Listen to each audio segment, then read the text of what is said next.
Hey everyone, and welcome to today's Explainer. Right out of the gate, we're going to tear down a massive myth, the whole modern hustle culture. For decades, we've been completely sold on this idea that sleeping less is some kind of competitive advantage, right? Like it's the ultimate life hack for getting ahead. Well, when we actually look at the hard data coming out of neuroscience and behavioral economics, it tells a shockingly different story. Today, we are laser-focused on the wealth and longevity nexus, and we're going to see exactly why trading your sleep for extra working hours is quite literally the absolute worst trade you can make, mathematically, biologically, and financially.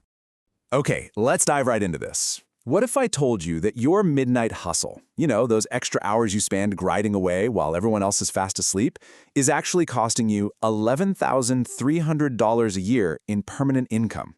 No way, right? It sounds completely counterintuitive. The standard logic is always work more to earn more. But the data shows us that chronic sleep deprivation acts as a massive, invisible tax on your cognitive horsepower. So we're going to unpack exactly how missing sleep is literally making you poor over your lifetime. Section 1. The ultimate false economy. This is where we see sleep deprivation as a massive, invisible drain on our human capital. Before we look at your personal bank account, let's zoom out to the macro scale for a second. According to a really landmark study by the Rand Corporation, the U.S. economy loses up to $411 billion every single year, and that's purely due to a sleep-deprived workforce. Just to put that into perspective, that is over 2.2% of the country's entire GDP. We're talking about the equivalent of 1.2 million working days just vanishing annually. Across the globe, societies kind of treat sleep as this unproductive state, right? But this massive drop in productivity comes from a mix of direct absenteeism, so people missing work, and something called presenteeism. That's when you physically show up to the office, but your brain is essentially running on dial-up internet. All right, part 2, inside the sleep-deprived brain. Let's look under the hood to see how the brain, which is a high-performance financial asset, gets liquidated at a loss when you restrict rest.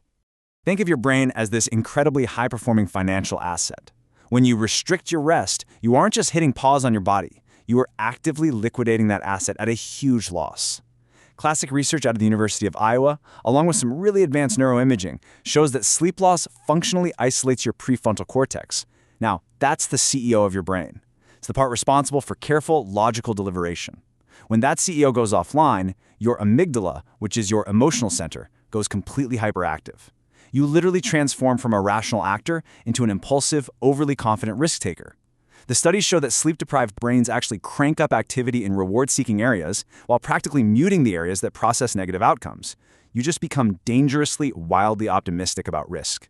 In this biological breakdown alters your economic behavior through something called effort discounting. In neuroeconomics, this is a massive deal. Basically, under a sleep debt, the subjective cost of mental labor dramatically spikes. Your brain essentially throws its hands up and says, thinking is just way too expensive right now. So you unconsciously start picking low effort, low yield, totally unproductive options. And get this, you do this even when you're being offered high financial incentives to tackle hard problems. You're physically sitting at your desk, but you are consistently choosing the absolute path of least cognitive resistance. Now I know what some of you are thinking. Well, I'll just grab a massive iced coffee and push through, right? But here's the thing, coffee is essentially a biological band-aid on a gaping cognitive wound. It's totally true. Yes, caffeine blocks adenosine receptors, which definitely makes you feel alert and awake. But the science shows it completely fails to repair those degraded, higher-order decision-making circuits we were just talking about.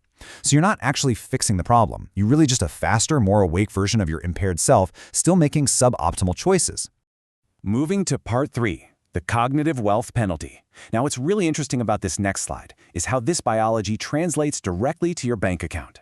We can literally trace this biological breakdown directly to your wallet. Extensive labor data, and this includes analysis from the National Longitudinal Survey of Youth, reveals something wild. A 10-point drop in standardized cognitive function, which by the way is remarkably easy to induce with just a couple of sleepless nights, results in an average permanent annual income penalty of exactly $11,300. That is real purchasing power just vanishing into thin air. Your raw cognitive horsepower is what dictates your value in the modern knowledge economy. And sleep debt, it actively suppresses that horsepower. But the penalty isn't distributed equally. In a massive survey of over 14,000 working adults, they looked at high-margin, complex, project-based industries like tech and finance. And man, those sectors show a severe penalty. a 10-point cognitive drop hits you with a 9% salary penalty. These fields require rapid, non-routine decision-making under a lot of uncertainty, so if you're missing that raw cognitive bandwidth because you slept 4 hours, the market absolutely punishes you. Meanwhile, in sectors with more standardized pay scales, like education or the public sector, the penalty is buffered down to about 4%. Bottom line, intelligence and alertness matter everywhere, but highly flexible markets will ruthlessly penalize cognitive fatigue. And this brilliantly illustrates another crazy point. You might think, oh, I can just outgrow the need for sleep as I get more experienced. Actually, scratch that. The exact opposite is true.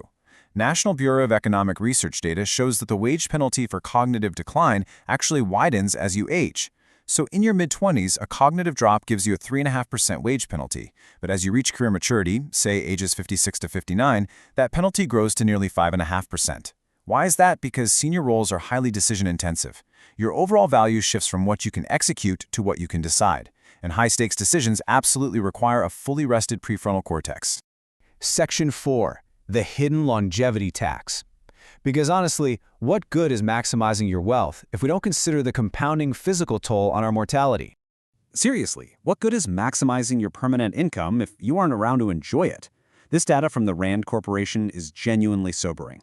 When you use 7 to 9 hours of sleep as your baseline for health, the risks compound incredibly fast when you drop below it. Just sleeping 6 to 7 hours a night, that increases your mortality risk by 7%. Drop under 6 hours, and you are looking at a massive 13% spike in mortality risk. It's not just about feeling a little groggy the next day. Chronic sleep restriction creates this cascading failure across your immune, cardiovascular, and metabolic systems. So the crucial point is that sleep is absolutely not just an off switch. It's actually a highly active, incredibly demanding, and productive biological maintenance phase. While you're sleeping, your brain is busy taking out the trash, clearing out metabolic waste through the lymphatic system. If you consistently cut this process short, that metabolic waste just builds up, and that actively contributes to long-term cognitive decline. You are literally denying your brain its essential nightly deep clean. All right, Part 5, Reclaiming Your Biological Capital. It is time to stop the cognitive leakage and actively reclaim your biological assets. The very first step here is admitting we have a blind spot. As Dr. Kumar's research beautifully points out, people typically underestimate how much their judgment is compromised by sleep loss. This is absolutely crucial to understand. High performers are actually the absolute worst at judging their own impairment. Think about it. You've got high motivation, high baseline skills, so naturally you feel fine. You think you're absolutely crushing it on 5 hours of sleep. But the objective, empirical data proves you are heavily compromised. Your subjective feeling of alertness simply does not match your objective capability.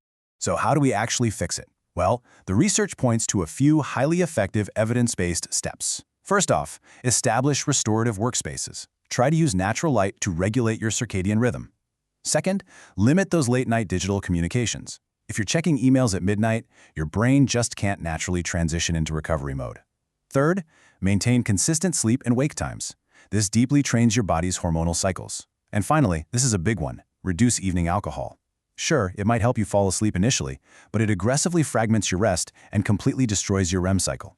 And REM is exactly where your brain does its most creative problem solving. The whole shebang is about genuinely disengaging so your brain can fully recover its peak cognitive function. I'm going to leave you with this final thought to really linger on. Is your next late night actually worth the cost to your future self? I want you to think about the last major financial or career decision you made while you were exhausted. Were you truly thinking strategically, or were you just doing some of that effort discounting we talked about and taking the path of least resistance? When we sacrifice sleep, we aren't just borrowing time from tomorrow. We are literally stealing wealth and health from our future selves. Take control, protect your cognitive assets, and I'll catch you in the next explainer.